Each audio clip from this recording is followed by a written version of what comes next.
Hello to the world! Welcome sa aming channel at for today's mukbang, sorry guys, hindi tayo magmumukbang. For today's video, mag-harvest tayo ng gulay sa aming bakuran para may pang halo-halo or may pang ricados tayo sa ating pagmumukbang at mag-iimbak na rin tayo ng gulay guys para sa winter. Samahan nyo kami guys sa pag-harvest para sa winter. Mwah! Oh, look at all the potatoes on that thing. Holy, pull it over and shake it over. Yeah. Ang Look at the dami! size of that potato. Pang French Look at fries. Pang French fries. There's lots, love. Wow. The potatoes not Ayan, plant. guys.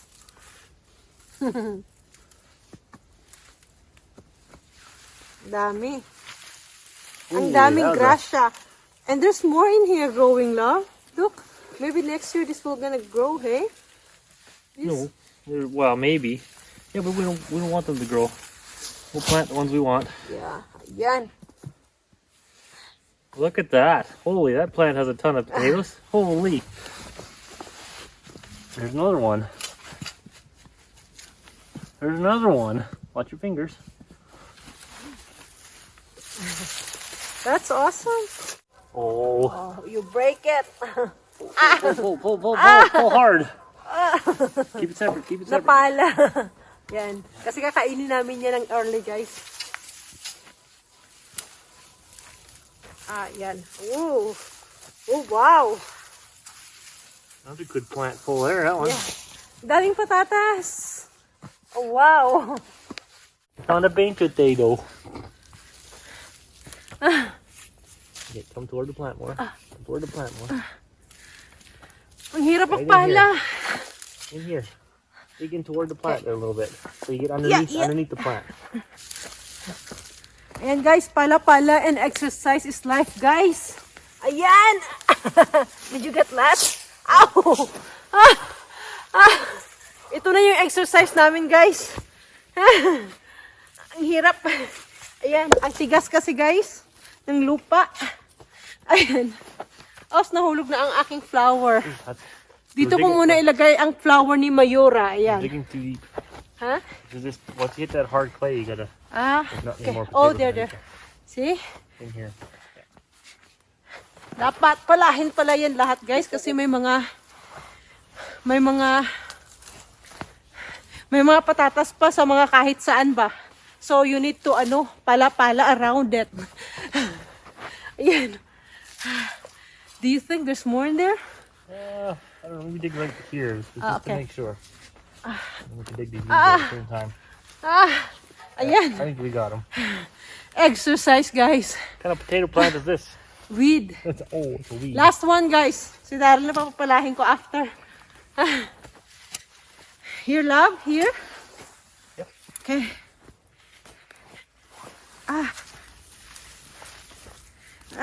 Yeah. Muscles. Hard digging, eh?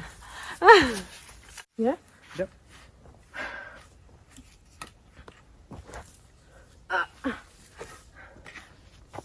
There's just be one potato on that big plant. Hindi ko kaya, guys. Done already? Ang hirap.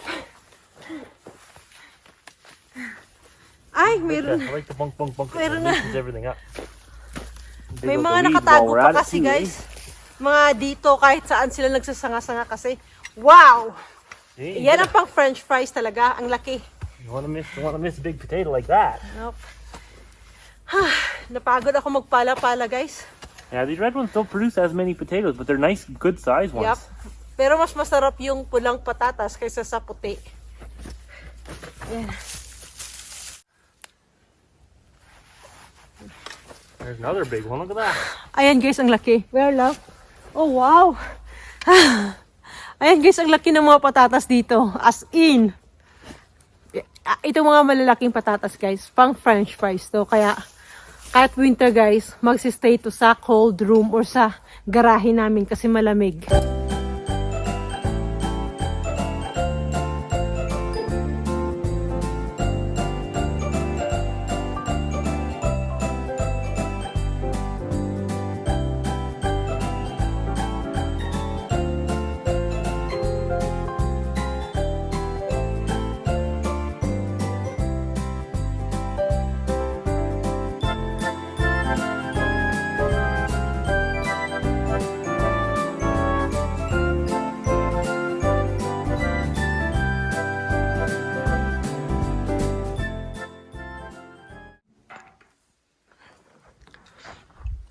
Ayan na guys, lalagay na namin sa wheelbarrow ang aming patatas.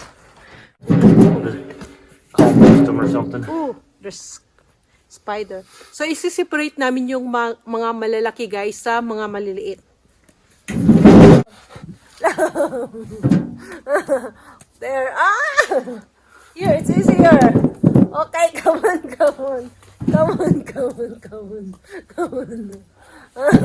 Tip over there, my love. You can do it. Don't run over the tables. Don't run over the benches. Keep going. Push. Push hard. Ang bigat! Soft. You gotta go in the middle here where it's not so soft.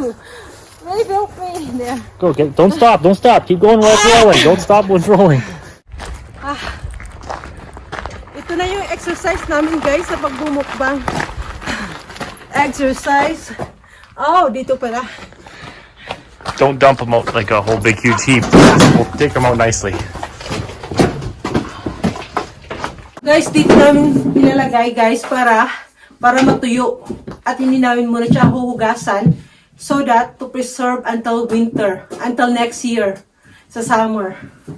Winter lasts like 6 or 7 months dito sa Canada guys, dito sa amin sa Alberta. So, it lasts maybe 6 months or 7 months and then maubos namin to guys, the whole. At some of them, we were gonna give it to my mother-in-law. Tapos sa mga kaibigan na iba, ganun. Sa mga relatives, kasi ang dami talaga guys. Yeah, share. Yep, share is good.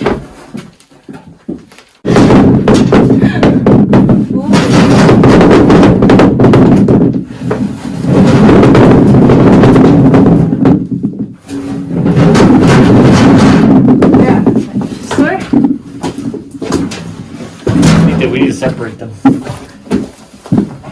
I don't want them all touching each other. Why?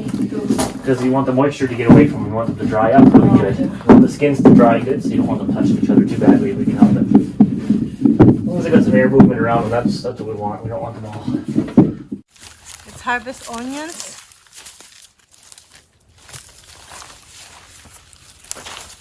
Here's the angel one. Oops, he's stuck. This is like almost on the top of the ground, love. That's okay. Onions don't need to be in the ground very far. Oh yeah? They just need to have their roots in the ground, that's all. Make a roll up. That way they can dry out good.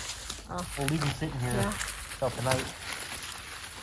Ooh, look at that, a good size one. Look at that. Oh, that's good, The yeah. right size onion. Way better than last year's. Ayan guys, red onions. Ayan guys, may mga pang ano na tayo, ricados sa ating pagmumukbang. Ayan. Okay. Ito yung cabbage namin guys. Masarap to pang coleslaw. Coleslaw cabbage. Watch your fingers. Mm. So I said to watch, and then pull off all the yucky leaves. There's gonna be tons of poop and gross in there. So just here. Let me chop some of that off. Yuck. My hands are gonna be all poopy and yuck. Ang dumi na ng kamay ko guys. Bawal maarte sa mga gawaing bukid katulad dito guys. Put them in our Vegetables, vegetable, it'll be okay. But they're pretty big. Like Oh, they're good. They're a good size. Oh, they're huge. Yeah. Holy. Papa, ooh, there's a grandpapa one. Look at that. Ang laki guys. Holy. Ang laki nito guys. They're Oh, huge. that's Biggest big. carrot I've ever seen. Guys, may pula kaming carrot. For the first time nagtanim kami. Tapos puting carrot. And we have also, may yellow kami guys. Yellow. Ito. Look at the size of that thing. Holy. Ayan. May beets pala tayo dito guys. Ayan.